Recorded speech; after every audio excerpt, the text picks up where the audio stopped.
సత్తుపల్లి శాసనసభ్యురాలు సోదరిమణి రాగమయ్య దయానంద్ గారికి, అలాగే కాంగ్రెస్ పార్టీ రాష్ట్ర సీనియర్ నాయకులు దయానంద్ గారికి, కాబోయేటువంటి లేదంటే అయిన ఎంపీ రఘురామరెడ్డి గారికి, అలాగే సిపిఐ పార్టీ నాయకులు ఆదినారాయణ గారికి, సిపిఎం పార్టీ సీనియర్ నాయకులకు, అలాగే పాండు గారికి, రాష్ట్ర నాయకులు సత్తుపల్లి కోఆర్డినేటర్గా ఉన్నటువంటి నాగేశ్వరరావు గారికి, సత్తుపల్లి వైస్ చైర్మన్ సుజలరాణి గారికి, ఖమ్మం జిల్లా బీసీ అధ్యక్షులు నారాయణ వరపు శ్రీనివాస్ గారికి, ముస్లిం మైనార్టీ నాయకులు ఫయాజ్ గారికి, సత్తుపల్లి మండల కాంగ్రెస్ అధ్యక్షులు శివవేణు గారికి, వేంచూరు మండల అధ్యక్షులు చంద్రశేఖర్ రెడ్డి గారికి, తల్లాడ అధ్యక్షులు సుధాకర్ గారికి, కాంగ్రెస్ సీనియర్ నాయకులు నరసింహారావు గారికి, ఎన్ఎస్ఏ జిల్లా అధ్యక్షులు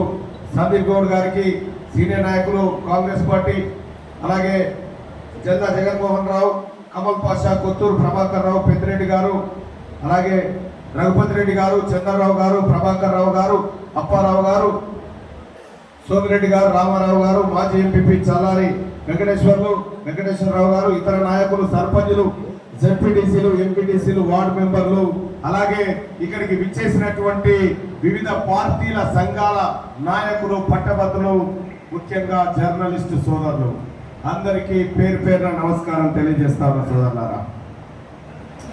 రైట్, పట్టభద్రుల ఎమ్మెల్సీ ఎన్నిక, ఈ ఎన్నికలో చాలా మంది సత్తుపల్లి ప్రజానికం అంతా చెప్తా ఉన్నారు, మల్లన్న అయిపోయింది నీ గెలుపు, ఈసారి ఖచ్చితంగా గెలుస్తామని చెప్పి చెప్తా ఉన్నారు. చెప్పేటువంటి సందర్భంలో అన్న ఇటు సైడ్ ఉన్నారు, కొద్దిగా ఇటు కూర్చోండి, నా వెళ్ళిపోలే కనిపిస్తుంది, ఆడ కూర్చోండి కొద్దిగా. ఈ మధ్యలో కూడా వీళ్ళందరికీ ఇంతమంది లైవ్ లింక్ ఇచ్చారు, అలా లింక్ ఇచ్చే ఆ లింక్ ఇచ్చే ఎందుకు కష్టపడి ఇస్తారు, కూర్చొని వచ్చిన లైవ్ లింక్ వస్తుంది.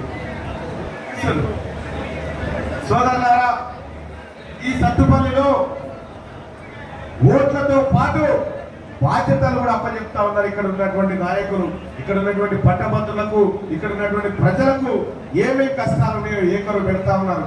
ఇప్పుడే సిపిఎం పార్టీ నాయకులు కూడా చెప్పినారు, అన్న గతంలో జరిగినటువంటి అంశాలపైన మీరు మరోసారి ఎంక్వైరీ చేసుకోమని చెప్తా ఉన్నారు.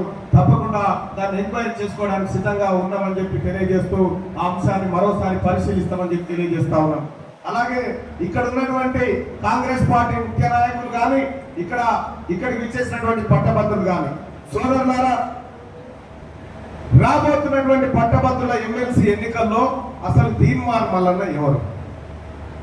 తీన్మార్ మల్లన్న ఇప్పుడే అక్క చెప్పింది, ఎన్ని కుంభకోణాలు బయట పెట్టిండు, ఎన్ని భాగోతాలు బయట పెట్టిండు, ఎన్ని చీకటి ఒప్పందాలు బయట పెట్టిండు మీ అందరికీ తెలుసు సోదరులారా. తీన్మార్ మల్లన్న ఇప్పటి వరకు బయట పెట్టినటువంటి అంశాల్లో ఏ ఒక్క అంశంలో అనా పైసా తప్పున్నా నేను ముక్కు నారకు రావడానికి సిద్ధంగా ఉన్నా. ఎవరైతే తీన్మార్ మల్లన్న ఇలాంటి వాడు అలాంటి వాడని చెప్తారో మీరు సిద్ధమా అని నేను అడుగుతా ఉన్నా. ఇంకొక విషయం సోదరులారా, పట్టభద్రుల ఎమ్మెల్సీ రాగానే టిఆర్ఎస్ పార్టీ బాగోతుందని చెప్తా అన్న, ఇది బాగుంటలేనట్టున్నా అదిరా అన్న, అది ఆ మైకి. ఈ ఎమ్మెల్సీ ఎన్నికల్లో టిఆర్ఎస్ పార్టీ ఎప్పుడైనా అక్రమాలతోనే గెలిచింది, సక్రమంగా ఎప్పుడు గెలవలే. సక్రమంగా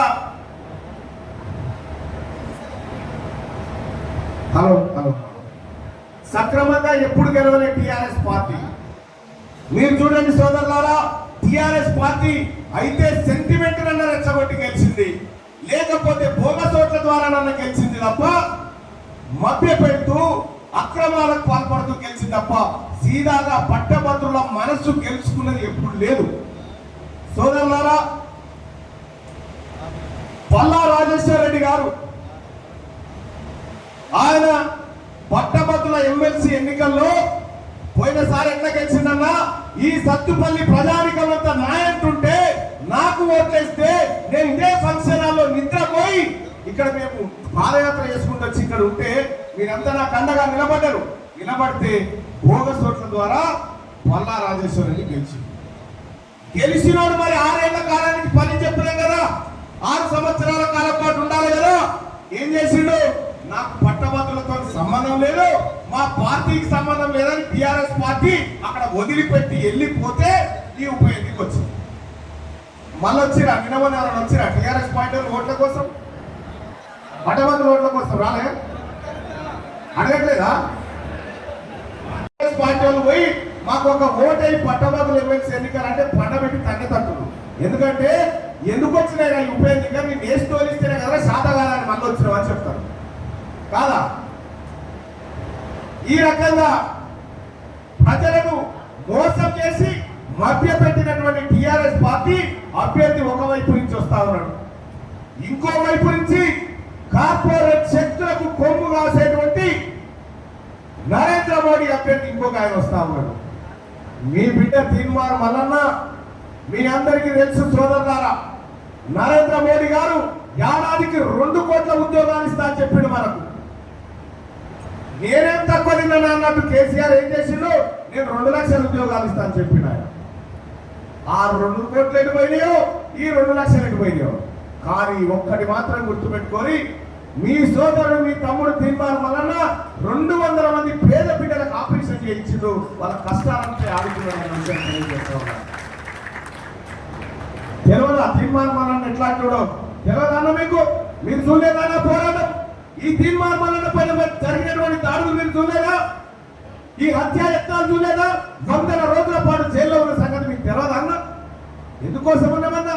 ఈ ప్రజల హక్కుల కోసమే కదా, ఈ ప్రజలకు జీవితం బాగుండాలని కదా, ఈ విద్యా వైద్యం విధానం మారాలని కదా తీన్మార్ మల్లన్న కొట్లాడింది. నేను గర్వపడతా ఉన్నా, ఈ సత్తుపల్లిలో నన్ను మించిన తీన్మార్ మల్లన్న దయానంద ఉన్నాడు ఇక్కడ. ఆయనకున్న విజన్, ఆయనకున్న ఆలోచన, ఆయనకున్నటువంటి ఒక దూరపు చూపు నిజంగా నేను నమ్ముతా ఉన్నా. సత్తుపల్లి ప్రజలారా, మీరు అదృష్టవంతులు. ఇంత గొప్ప నాయకుడు ఇక్కడ దొరకడం మీరు అదృష్టవంతులు తెలియజేస్తా ఉన్నా. ఇవన్నిటి కోసం నేను కేసులు పెట్టి, నా మీద కేసులు పెట్టి అక్రమంగా జైళ్లలో బంధిస్తా ఉంటే, నాకున్న చిన్న చిన్న పిల్లలు డాడీ డాడీ అని 100 రోజులు ఒంటరిగా పడుకొని ఏడుస్తా ఉంటే, కేసీఆర్ నా కుటుంబం కళ్ళ నీళ్ళు చూసినావు, నా బిడ్డలు నేర్పించినావు, నా కుటుంబాన్ని నేర్పించినావు. కానీ నేను జైల్లో ఉన్నా కూడా ఈ ప్రజలకు మంచి జరగాలని కోరుకున్నా, కానీ ఒక్కరోజు కూడా కుటుంబం గురించి ఆలోచించలేదన్న విషయాన్ని తెలియజేస్తా ఉన్నా. అయినా కూడా సోదరులారా, నా బిడ్డ నేర్పించినావు, కానీ నీ బిడ్డ ఏం చేస్తుంది సార్ ఇవాళ? కేసీఆర్ నీ బిడ్డ ఏం చేస్తుంది ఇవాళ? ఎప్పుడైనా తీన్మార్ మల్లన్న జైలు పోయింది ఎందుకన్నా? మా పిల్లలకు ఉద్యోగాలు కావాలన్నారు. తీన్మార్ మల్లన్న జైలుకి ఎందుకు పోయిందన్నా? ఈ ప్రభుత్వ ఉద్యోగులకు సకాలంలో జీతాలు ఇవ్వాలని చెప్పినందుకు. తీన్మార్ మల్లన్న జైలుకి ఎందుకు పోయిందన్నా? నువ్వు చెప్పినటువంటి నిరుద్యోగ భృతి ఇవ్వని చెప్పినందుకు. నేను ఇందుకోసం జైలు పోతే నీ బిడ్డ ఏం కేసులో పోయింది? ఆమె ఏం కార్యక్రమం పోయింది? స్వాతంత్ర పోరాటం ఏమైనా చేసిందా? లేకపోతే ఆడ సైనిక పాలనలో నిలబడి ఏమైనా కొట్లాడిందా? సారదంగా చేసి అరెస్ట్ అయింది. నీ బిడ్డకు మాకు తేడా లేదా? సిగ్గు లేకుండా, ఇంగిన జ్ఞానం లేకుండా ఇంకా టిఆర్ఎస్ పార్టీ నాయకుడు కేటీ రామారావు మాట్లాడుతూ ఉన్నాడు, తీన్మార్ మల్లన్న మంచోడు కాదట. తీన్మార్ మల్లన్న మంచోడు కావా అవునా అనేది మొన్నటి అసెంబ్లీ ఎన్నికలన్న ప్రజలు చెప్పలేదా? నువ్వే మంచోడి కాదురా, అసలు మాకు వద్దురా, నీ పరిపాలన వద్దురా అంటే ఇంకా సిగ్గు లేకుండా ఏమంటుడు ఎక్కేనా కేటీ రామారావు? ప్రజలే తప్పు చేసినట్ట మన ఎన్నికల్లో. వాళ్ళు మంచిగానే ఉన్నారట కానీ ప్రజలే తప్పు చేసినట్ట. ఇదెక్కడి కథ? చెరువు మీద కొంగలిగినట్టే ఉన్నది. నువ్వు వస్తేలో పిచ్చవేసింత తీవ్రమయ్య అని చెప్తారు కానీ ప్రజలే తప్పు చేసిరు, కాంగ్రెస్ పార్టీ కోటేశారు. వాళ్ళ ఏమైనా ఉండాలి బుర్ర? ప్రజాస్వామ్యంలో ప్రజలు విఘ్నత గలవాళ్ళు, ఎవరికి ఓటేయాలో వాళ్ళకి తెలవదా, ఎందుకు వేయాలో తెలవదా? అటువంటి వాళ్ళు ప్రజలకు ఏం తెలియలేక అటు ఓటేసిరని చెప్తాము. ఇంకా మీ అధికారం, ఇంకా మీ అహంకారం తగ్గకపోతే ఈ పట్టభద్రుల ఎమ్మెల్సీ ఎన్నికల్లో మా అన్నలు, మా సోదరులు తప్పకుండా మీ అహంకారాన్ని పూర్తిగా దించేటువంటి కార్యక్రమం చేస్తారని చెప్పి తెలియజేస్తా ఉన్నారు. మొన్న వచ్చి వాళ్ళ కొడుకు అయ్యా వచ్చి ఎంపీ ఎన్నికలలో కనీసం 1-2 సీట్లన్నా గెలిపి మాకు ఒకటి రెండు సీట్లన్నీ ఈరని చెప్తా ఉన్నారు. అయిపోయాక ఖమ్మం ఎంపీ గారు ఇక్కడ ఉన్నారు, భారీ మెజార్టీతో గెలుస్తా ఉన్నారు. రాష్ట్రంలోనే అత్యధిక మెజార్టీ వచ్చే స్థానం అయిపోయింది ఇది ఖమ్మం, డోంట్ వరీ. కానీ కేటీ రామారావు కేసీఆర్ వచ్చి ఒకటి రెండు ఎంపీలను ఈరి నేను మోడీ మెడల్ వస్తా అంటున్నాను. ఆల్రెడీ మోడీ దగ్గర పోయి ఈయన మెడల్ వచ్చిండు. నమస్కారం, ఈయన వస్తాడు 30. కాబట్టి ఆలోచన చేయండి సోదరులారా. ఇవాళ కాంగ్రెస్ పార్టీ గ్రామ స్థాయి కార్యకర్త కూడా చాలా నిబద్ధతతో కష్టపడి 10 ఏళ్ల కాలం పాటు అదే తినిక అనేక కష్టాలు పడి కాంగ్రెస్ పార్టీ అధికారంలోకి తీసుకొచ్చుకున్నాడు. ఆ కార్యకర్తల కష్టం, మీ అందరి శ్రమ, మీ అందరి ఫలితమే ఈ వేదిక మీద కూర్చున్నటువంటి మా అందరికి అవకాశం అని చెప్పి తెలియజేస్తా ఉన్నా. మీరు లేకుండా ఏం లేదు, మీరే అంతిమ నిర్ణేతలు, మీరే గొప్పవారన్నా అని చెప్పి తెలియజేస్తా ఉన్నా. మరి పట్టభద్రుల ఎమ్మెల్సీ ఎన్నికల్లో తీన్మార్ మల్లన్న మీ సోదరుడు మీ తమ్ముడు గెలిస్తే ఏ కాంగ్రెస్ పార్టీ అయితే ఏ హామీ ఇచ్చిందో తన మేనిఫెస్టోలో ఆ హామీలన్నీ టంచనుగా అమలు చేసి ఈ ప్రజల రుణం తీర్చుకోవడానికి నేను ముందుంటానని చెప్పి మీ అందరికి తెలియజేస్తా ఉన్నా సోదరులారా.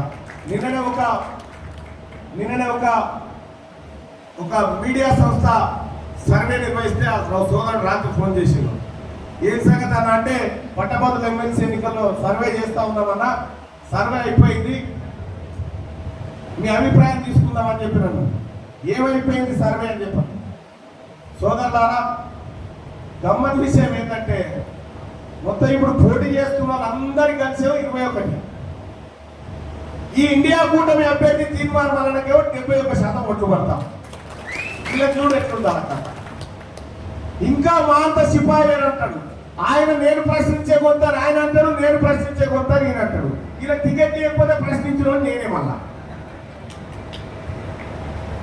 ఎనడా చూసిరా అభ్యర్థులను, ఎనడా కనిపించిన ఆనందకి సత్తుపల్లి కాడ ఎనడన్నా పేదోని ఇంటికాడ వచ్చిరా రాలే.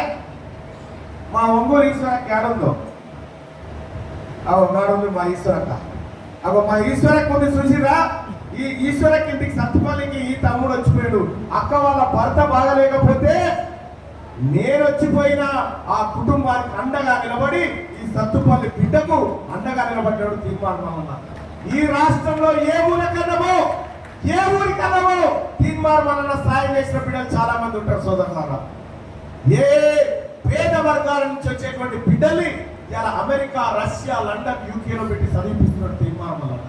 సోదరులారా, ఇలా టిఆర్ఎస్ పార్టీకి అభ్యర్థి లేక అమెరికా నుంచి తెచ్చుకున్నాడ. నేనే ఇక్కడ ఉన్నటువంటి గొప్ప గొప్ప పిల్లల్ని తీసుకుపోయి అమెరికా యూనివర్సిటీలో చదివిపిస్తా ఉన్నాను. వాళ్ళకు మనకున్న తేడా కాదు. కాబట్టి సోదరులారా, రాబోయే పట్టభద్రుల ఎమ్మెల్సీ ఎన్నికల్లో మీ అమూల్యమైనటువంటి ఓటును మొదటి ప్రాధాన్యత ఓటుగా సీరియల్ నెంబర్ 2. సీరియల్ నెంబర్ ఎంత అమ్మా? గట్టే ఎప్పుడు చేయలేవండి. 2 సీరియల్ నెంబర్ 2లో ఎదురుగా 1 నెంబర్ వేసి ఆ డబ్బాలో వేయాల్సిందిగా కోరుతా ఉన్నా. పోయినసారి కూడా వేసిరన్నా, పోయినసారి ఏం కాదు వేసిరు. ఏమేసి 1 నెంబర్ వేసే జాగర జై తీన్మార్ మల్లన్న అని రాసిపోయింది. ఒక రక్తంతో పొట్టే పెట్టిపోయింది, ఒక జిందాబాద్ కొట్టిపా ఇట్లా 20,000 ఓట్లు పోయింది. మనం ఓడిపోయింది 60,000. ఈ ప్రమాదం రాజకీయ దయచేసి ఇక 2వ ప్రాధాన్యత 3వ ప్రాధాన్యత ఏం లేవు. మొదటి ప్రాధాన్యత ఓటు వేసి ఆ డబ్బాల మారేది అంతే. సోదరులారా, మరి మేము దిగ్విజయంగా పోవాల్సిందని ఇంకా ముంగడ సభలు సమావేశాలు ఉన్నాయి. సత్తుపల్లి పట్టభద్రులు ఆశీర్వదించినట్టేనా? 2 చేతులు లేపి ఒక్కసారి మీరు పట్టభద్రులంతా ఆశీర్వదిస్తున్న మల్లన్న నువ్వు దిగ్విజయంగా ముంగడికి పో అని చెప్తే నేను మరింత ముందుకు పోతా, మీ అందరి కోసం పాటుపడతానని చెప్పి తెలియజేస్తాను. ఆశీర్వదించటేనా? ధన్యవాదాలన్నా. జై కాంగ్రెస్, జై ఇండియా కూటమి.